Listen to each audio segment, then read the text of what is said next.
So, hello, Top of Off Cricket Podcast fans. We're back again, but this time I brought some friends with me because this year I wanted to do something a little bit different than what I've done over the past year. I wanted to bring some different perspectives, some different opinions. So makes the show a lot more engaging, a lot more fun. So what I did, I decided to get a couple of old friends, Samuel Braffett and Walter Henry. So we're gonna have some fun on this.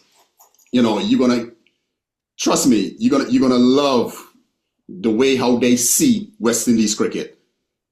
What I wanted to do first is start with Sam. What was your first memory? What brought you to West Indies cricket? Kevin, first of all, thank you for inviting me to join you and of course Walter. I'm a child of the 80s. So I grew up in a time when West Indies was on top of the world, yeah? Yeah. But of course, as a child, that was not obvious to me at the time. But what I do clearly recall, two things. We are the champions. We are the West Indies. That song played on the radio quite a lot. So I couldn't help but know that song. And then the second thing to note is that the adults around me, especially the men at the time, were always listening to cricket, either in groups or, by themselves. They might just have a transistor radio at their ear listening to cricket. So there is that. And of course, as a child, I, would play, as we say, bat and ball back in the day, I grew up next to the Lutheran church. They had the big lawns out there. So yeah, you go over and you play cricket, right? My grandfather was a carpenter. He made a bat for me. So from 5, 6, I had a bat. And it was a well-made bat too, right? So that would be my early encounter with cricket and West Indies cricket in particular. And remember, by that time, or in those early days, the 80s, I had no clue about, Clive Lloyd. I might have heard of Clive Lloyd's name, but it didn't resonate deeply with me at that point, you see?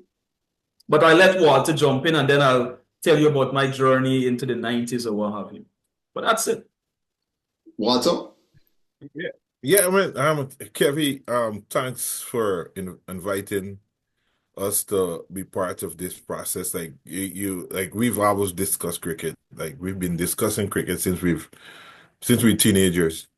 And my first memory of West Indies cricket, as I normally said, is listening to Michael Marshall take that 7 for 22 at Old Trafford in 1988. As a young man, that was exciting. Just hearing the excitement on the radio of everybody back home. And secondly, when Trinidad came to play Guyana at Albion, I think it was 1991.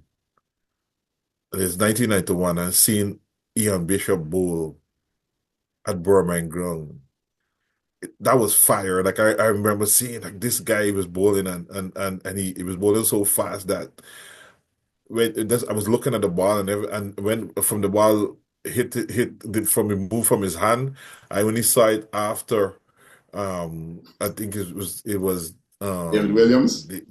David Williams, yes, threw it to first slip. I'm like, wow, this dude was quick.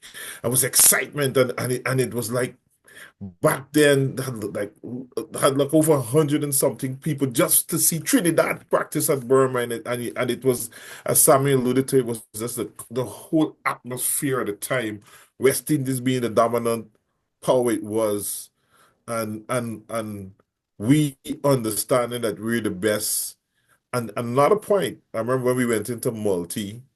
I mean, you and Sammy went a year before me, but in the library there was that Benson and Hedges book that all of us looked at, and it was excitement, and it was just looking at that. We used to go and read that regularly.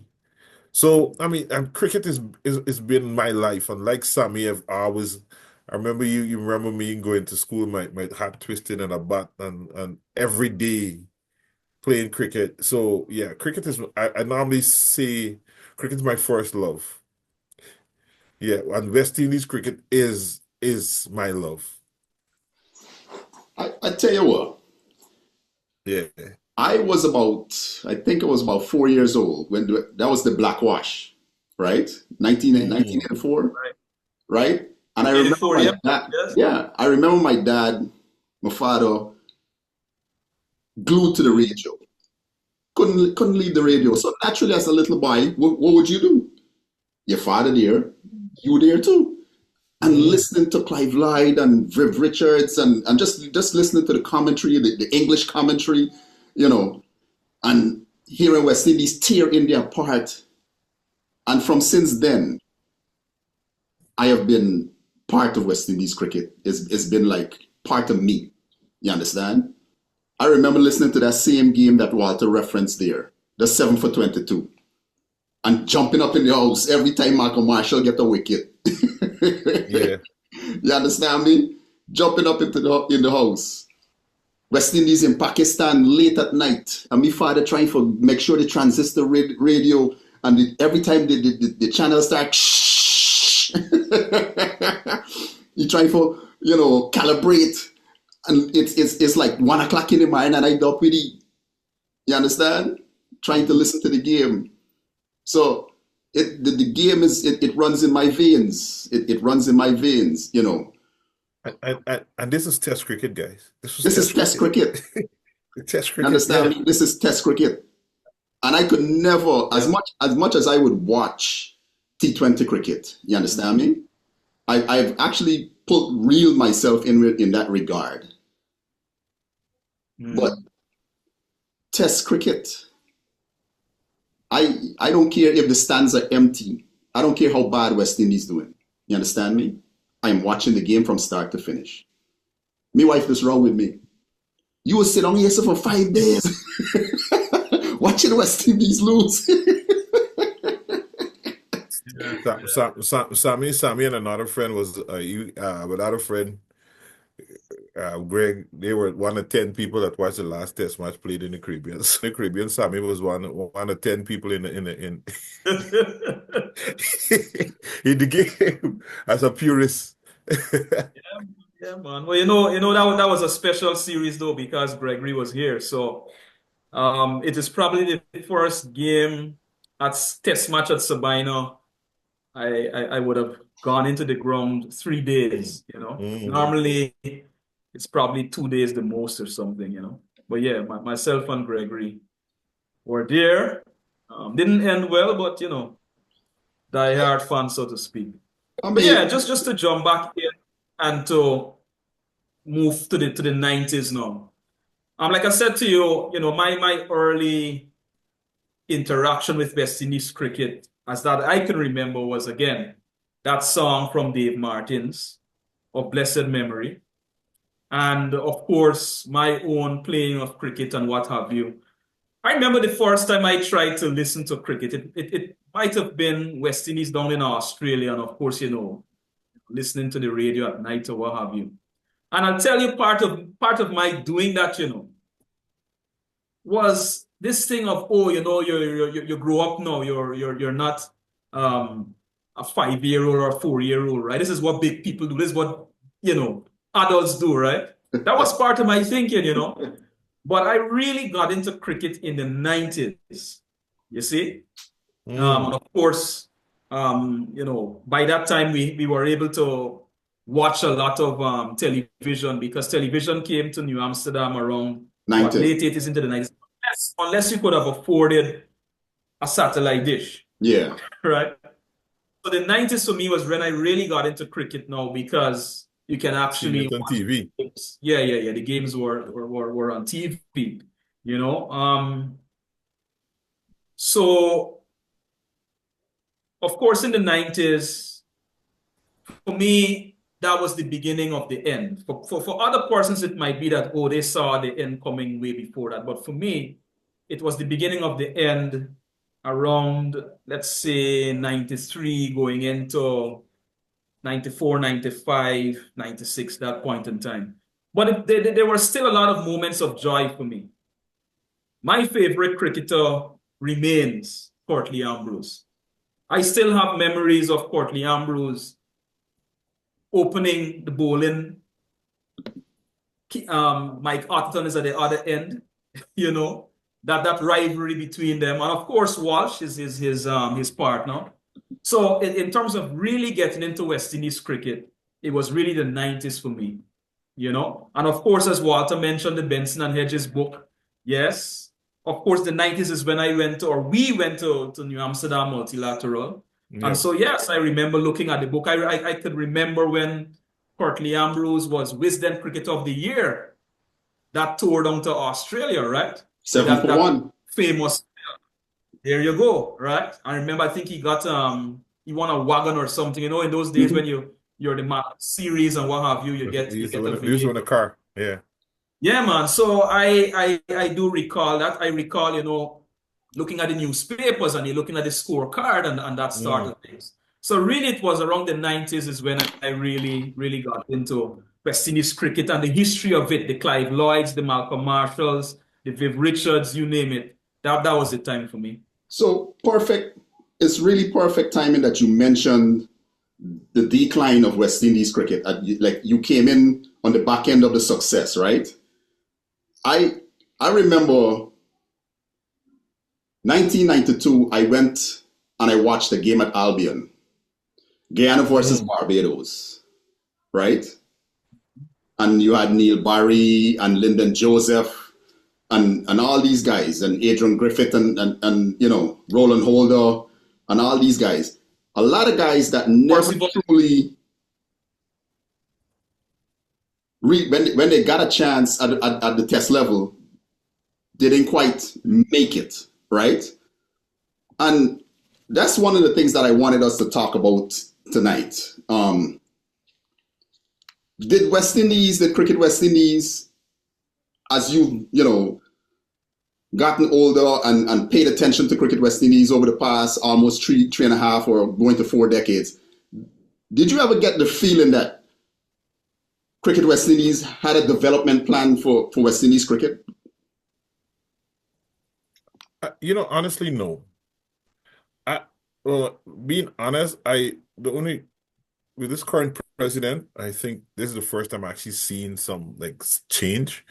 I mean, people have attempted in the past, but I think one of the first problems that I would say that we have, West Indies get this thing, this badminism kind of thing, right? And we never planned, and I guess it's kind of connected to our, like for me being a student in history, being connected to our politics and not planning.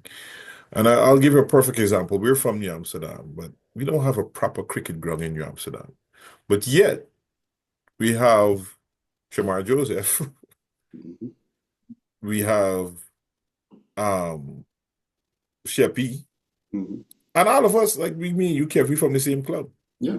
We practice at the same club, the same ground that we've been practicing in the 90s at Borbyside. That is not a proper cricket ground. Let's be honest. Yeah. There was no like proper plan. And we depended on our natural talent for years, and that was a thing. And what happened is that the world started to use technology, started to use analytics, started to put systems in place. Even like Carl Hooper said that his son's cricket ground is like border. School cricket ground is like border. So there was not proper. We never had proper coaching when we played in high school. The team was picked by you, Kevy, as the captain, right? Yeah. And that is not a hit on you, but it should not have been at that time. On the 15 team should not have been picked solely by you, No. but by coaches, right? So I mean, in retrospect, you did a good job of like thinking, like in some of the teams that were picked, it was balanced. But is and that's just looking from a Guyana perspective. It's like a lot of our players could have been better. And but it's we're lacking like foresight in terms of planning, like a unified first division program in Guyana, like a relegation program, like a second division program, and that being replicated in Trinidad and Barbados and Jamaica and throughout. Yes, we small islands, but I remember at university, one of our lecturers said that in the Caribbean we are affected by the effects of globalization. However, for economies to be successful, you need to think outside of the box. And I don't think that for years West Indies, the people who are in charge, thought outside of the box. Like it's like, okay, we go in and we can just turn up and they expect change. We can bring Viviators and Viviators can coach the team, and we can bring Clive Light and we can motivate them. Cricket is not like that. Cricket has changed. It's a simple, like, if you see what India does or what the Australians have done, like our friend Gregory says, who we hope to be on here sometime. Like he says, like Australia don't need any other body any other team to be the best team in the world. So I we want to have get Sammy's take on what you said, Walter, based on yeah. the dynamics of the Caribbean. True. Yeah. Go ahead, Sam. All right. So first of all, my interaction with cricket is different from you, Kevin, and you, Walter, in the sense that I didn't play cricket for school or anything like that, right? Or joined any first division team or anything like that. So for me, it was really recreational, play cricket in the road, play cricket in the yard, what have you, But when I think of West Indies cricket and where it is today, and if you want to say failures or what have you, it is not dissimilar from what is happening in the wider Caribbean society, what is happening in our respective economies. And interestingly enough, which is no surprise to you folks for sure, is the connection to cricket, the connection between cricket and the sugar industry. So when I think of cricket going back to the 80s, the 90s, and you look at the newspapers or on the radio, you hear about Albion, you hear about Enmore. These are all sugar estates that had pristine cricket grounds, you see? And we know in the 90s where sugar went. So that decline in sugar meant now that, okay, we no longer have these grounds being properly maintained, and therefore our cricketers did not have the type of facilities upon which to hone their skills. So one of the things we often hear in West Indies cricket is the lack of proper cricket pitches.